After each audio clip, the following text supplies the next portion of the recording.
roughly speaking, any coherent ordering principle is better than none.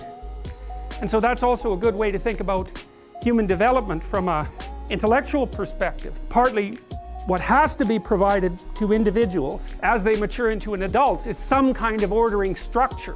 And this is one of the facts that people who criticize the dogmatic element of religious belief don't really understand. They don't understand that you have to provide people with a determinate structure of some type, even if it's constricting and restricting and crushing for that matter. You have to pass through a disciplinary structure before, and even in principle, you could be free. Before you're disciplined, you're not free, you're just chaotic. And so you have to practice some set of routines and rituals. You could say, well, they don't necessarily have to be religious, and they could be secular. You could become a lawyer, you could become a plumber, you could become a carpenter, and I would say, yes, that's far better than not becoming anything. But the problem with an identity that isn't rooted into the archetypes is it leaves you incomplete, because the archetypal rooting of the identity is what helps you grapple with the fundamental existential problems of life. And whether you're a carpenter or a plumber or a lawyer, your soul is still going to hunger for some deeper form of identity. And you're not going to get that without having your practical identity encapsulated in something that's greater from a philosophical perspective, and perhaps even deeper than philosophy, which I think the archetypal stories are. They're the structure within which philosophy itself is embedded, and outside of that is a behavioral structure. And all of those things have to be addressed by your identity to some degree, or you're weak. That's the problem. You're beset by doubts, you're beset by anxiety, you're easy to stop, and you don't have much motivation. And none of that's good. It's not good at all, because life presents you with enough real obstacles in the face of genuine suffering, so that unless you're strongly grounded and have a real reason for moving forward, you're going to get stopped. And as soon as you're stopped, you are one miserable thing. It's almost like the definition of human misery is to be paralyzed by anxiety and emotional pain, and also have no motive force forward. It's a terrible state. And so you don't want to be in that state, and you have to have an identity that's powerful enough and deeply rooted enough so the most profound doubts that might emerge about your life are met by something of equivalent force.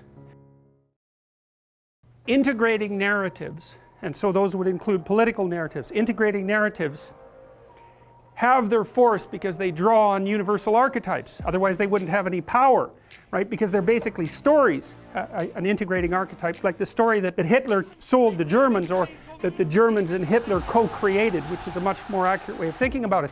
That had motive force because it had an archetypal essence. And so political stories derive their power from the underlying archetypal representations.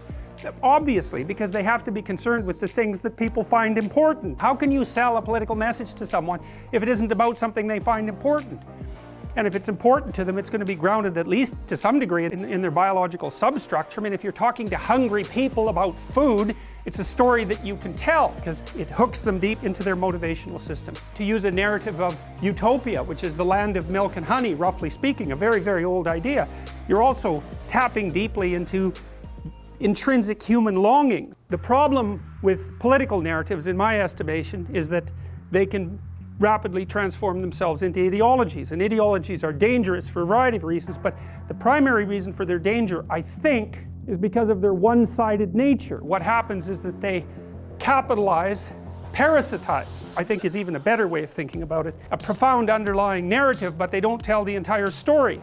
And so then if you're looking for orientation in the world because you're fragmented and chaotic, and somebody provides you with a partial story, that's going to serve an integrating function. Partly what I'm hoping is that understanding the full domain of archetypal symbolic representation will also inoculate you against ideological possession, because you'll know when you're told a half-sided, one-sided ideological story, you'll know that there's something missing in the story. There's pieces that aren't being told, or there's part of the story that isn't being revealed. So if it's a story about how tyrannical modern culture is and how oppressive, you think, well, yes, obviously, but what about the beneficial aspect of it, and how is that being represented and dealt with? It's the same story about the negative element of the human being, which you hear stories like that all the time, because there is this idea that people hold and that's promoted that there's something fundamentally cancerous about human beings. It was the Club of Rome, I think, when they pronounced that everyone on the planet was going to die of starvation by the year 2000,